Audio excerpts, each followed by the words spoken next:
Hello, this is Claus Freudenstein doing another edition of the Bavarian Basstalk.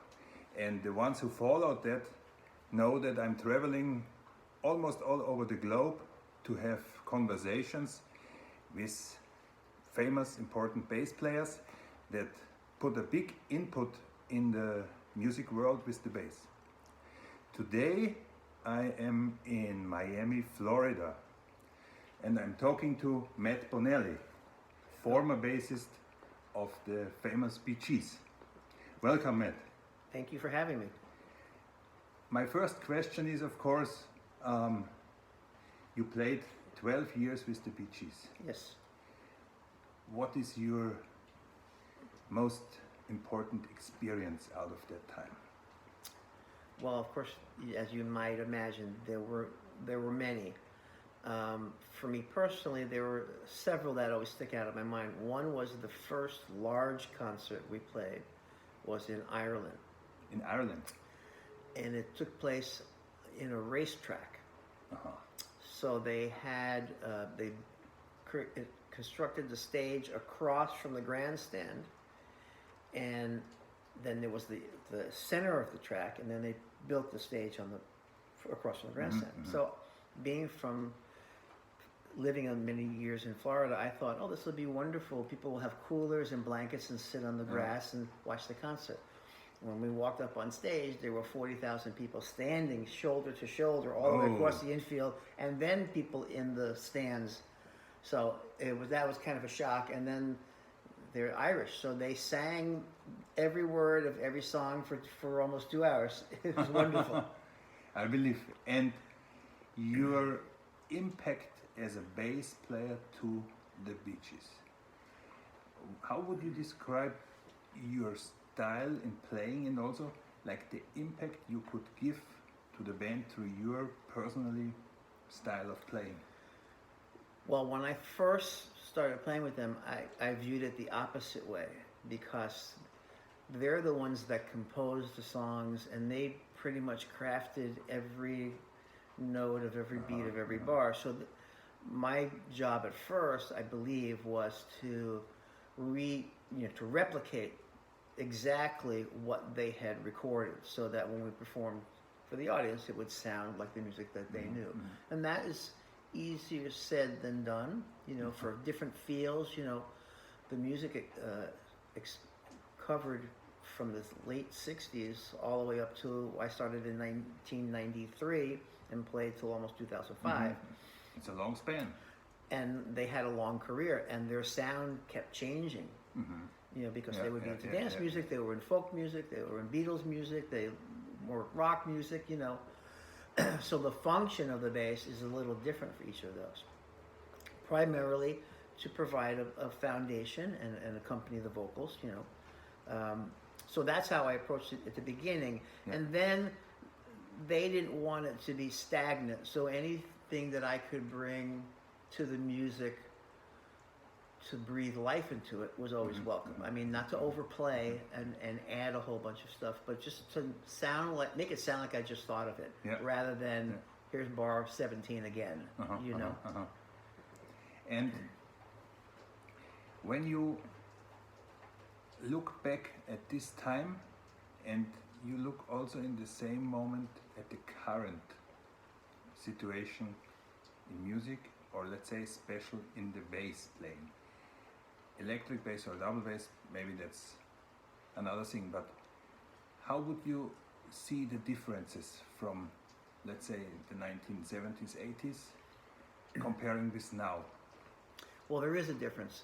You're talking about when I was just beginning to really start to play.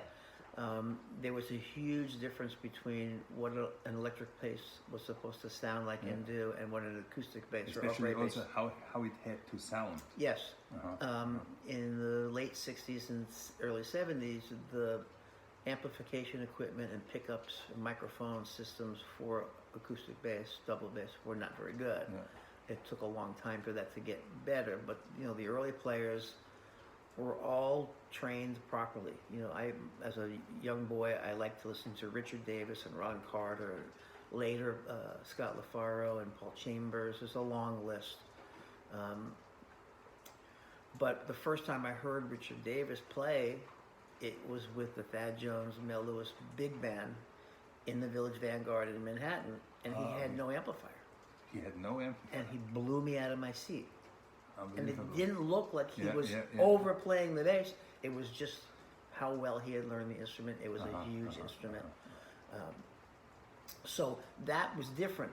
As time went on, especially in the 70s, when things became fusion jazz, you know, a little bit more electric, Chick Corea and Weather Report and Herbie Hancock and even Miles Davis. Then they started to mix electric bass or upright bass or acoustic piano or Fender Rhodes piano. So things kind of mashed together, so they became comparable. Fretless electric bass was splitting the difference between the double bass and the electric bass.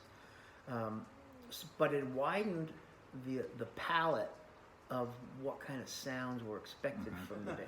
We are about Louis and me, and I think in cooperation with you, to run Mia bass and also include very young children's, like I'm doing in Germany. Right.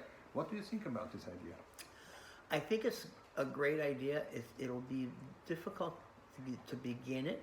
It's always difficult to begin anything that's different or new.